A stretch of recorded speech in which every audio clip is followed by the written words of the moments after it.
I'm more obliged to you than I can say, but I'm bound to make things clear. I'm an innocent man, but I'm wanted by the police. I've got to tell you this, and I won't be surprised if you kick me out. That's all right. Don't let that interfere with your appetite. We can talk about these things after dinner.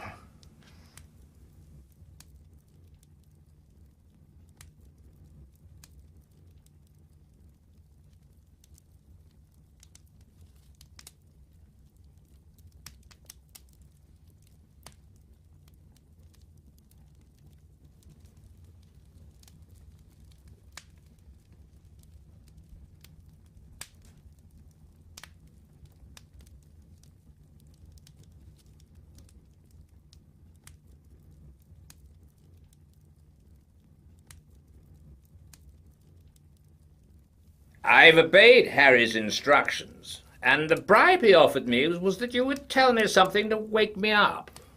I'm ready, Mr. Hannay.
You may dismiss the police from your mind. You're in no danger from the law of this land. Great Scott! Have they got the murderer? No. But for the last fortnight, they've dropped you from the list of possibles. Why?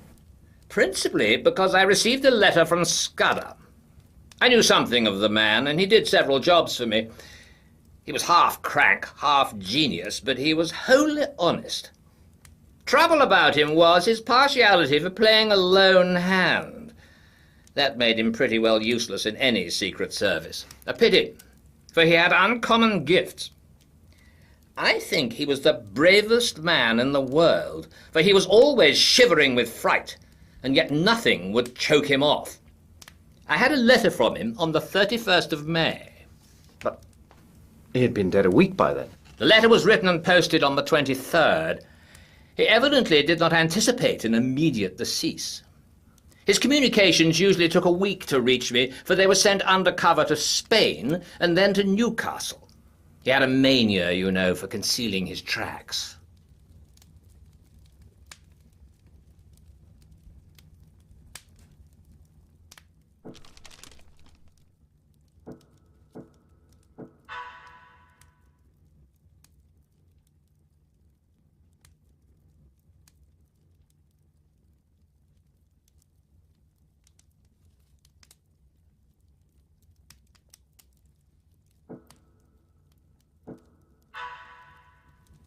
I think his object was to clear you if anything happened. But when I got it, I went to Scotland Yard, went over the details of the inquest, and concluded that you were the friend. We made inquiries about you, Mr. Hannay, and found you were respectable.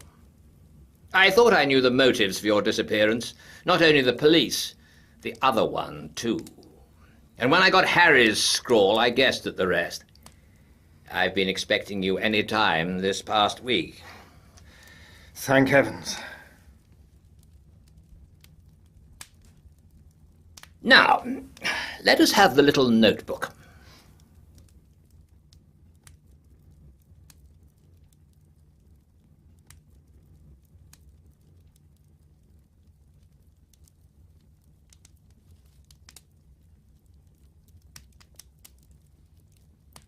I don't know what to make of it. He's right about one thing. what is going to happen the day after tomorrow, how the devil can it have got known? That is ugly enough in itself. But all this about war and the Black Stone, it reads like some wild melodrama. If only I had more confidence in Scudder's judgment. Trouble about him was that he was too romantic. He had the artistic temperament and wanted a story to be better than God meant it to be. He had a lot of odd biases, too. Jews, for example, made him see red. Jews and the high finance. The Black Stone. Der Schwarze Stein. Yeah, it's like a penny novelette. And all this stuff about Karolides. That is the weak part of the tale, for I happen to know that the virtuous Karolides is likely to outlast us both. There's no state in Europe that wants him gone. Besides, he's just been playing up to Berlin and Vienna and giving my chief some uneasy moments.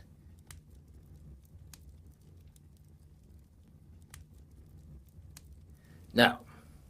Scudder's gone off the track there. Frankly, Hannay, I don't believe that part of his story. There's some nasty business afoot, and he found out too much and lost his life over it. But I'm ready to take my oath that it's ordinary spy work. A certain great European power makes a hobby of her spy system, and her methods are not too particular. Since she pays by piecework, her blackguards are not likely to stick at a murder or two. They want our naval dispositions for their collection at the Marineamt. But they'll be pigeonholed. Nothing more.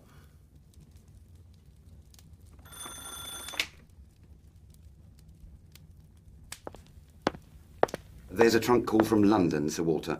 It's Mr. Reith, and he wants to speak to you personally.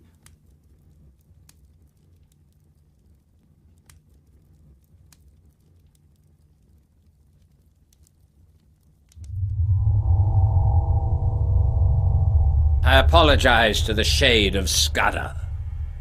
Karolides was shot dead this evening at a few minutes after 7.